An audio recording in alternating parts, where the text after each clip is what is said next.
आज गुप्त नवरात्रि का 5वां दिन है और नवरात्रि के 5वें दिन महाविद्या छिन्नमस्तिका की पूजा करने का नियम है। शास्त्रों में महाविद्या छिन्नमस्तिका की उपासना करने से समाज में मान सम्मान एवं प्रसिद्धि मिलती है।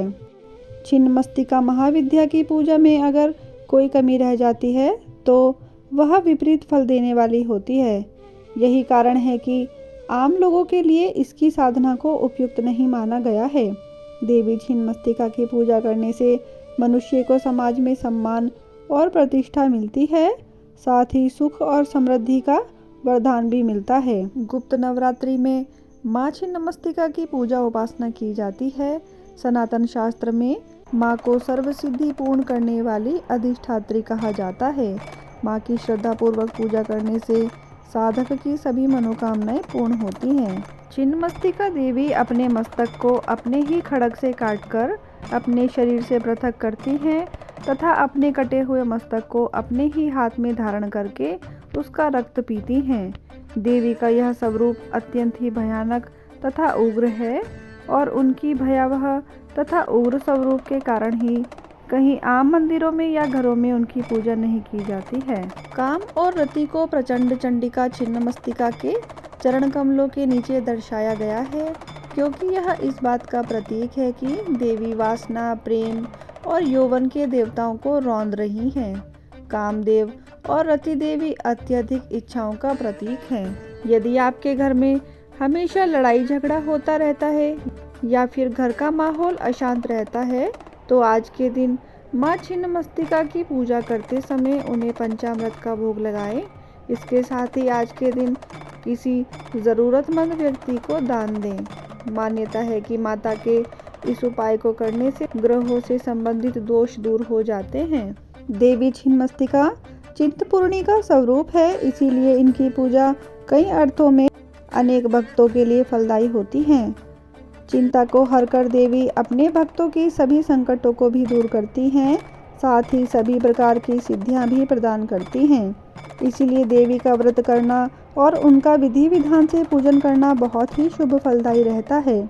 छिन्नमस्तिका अपने गले में हड्डियों की माला धारण करती हैं। उनके कंधे पर यज्ञोपवीत है और देवी छिन्नमस्तिका की नाभि में योगी चक्र पाया जाता है।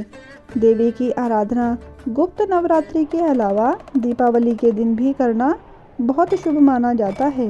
इनकी पूजा शुक्रवार के दिन भी की जाती है। छिन्नमस्तिका माता को माँ पार्वती का स्वरूप माना जाता है, जो कि काफ़ी उग्र रूप में रहती हैं। छिन्नमस्तिका माता के एक हाथ में स्वयं का ही कटा हुआ सिर रखा होता है। मान्यता है कि माँ के इस रूप की सच्ची श्रद्धा से उपासना करने से भक्तों की सभी मनोकामनाएं पूर्ण होती हैं, जीवन के सभी कष्टों का निवारण होता है। पौराणिक कथा के अनुसार राक्षसों और दैत्यों ने हाहाकार मचाया हुआ था, जिससे मानव एवं देवता आतंकित थे। तब मानव ने माँ शक्ति को याद किया। तब पार्वती का छिन्नमस्तिका के रूप में अवतरण हुआ। देवी छिन्नमस्तिका ने खड्ग से राक्षसों दैत्यों का संहार किया। इस दौरान माता को किसी भी चीज़ का ध्यान नहीं रहा और वे केवल पापियों का नाश करने लगी, जिससे काफ़ी रक्तपात होने लगा।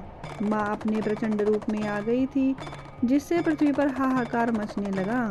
तब सभी देवताओं ने मिलकर भगवान शिव की शरण ली और उनसे माता के इस प्रचंड रूप को रोकने के लिए प्रार्थना करने लगे।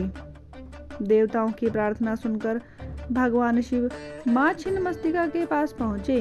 शिव जी को देखकर माता ने कहा कि हे नाथ, मुझे भूख सता रही है, मैं अपनी भूख कैसे मिटाऊं? भगवान शिव ने कहा कि आप पूरे ब्रह्मांड की देवी हैं, आप तो खुद एक शक्ति हैं। तब भगवान शिव के कहने पर माँ छिन्नमस्तिका तुरंत ही अपनी गर्दन को खड्ग से काटकर सिर को बाएं हाथ में ले लिया। गर्दन से खून की 3 धाराएं निकली, जिसमें से एक धारा का पान माता ने स्वयं किया और जो बाएं और दाएं डाकिनी शाकिनी थी, वो धाराएं उन दोनों के मुख में चली गई।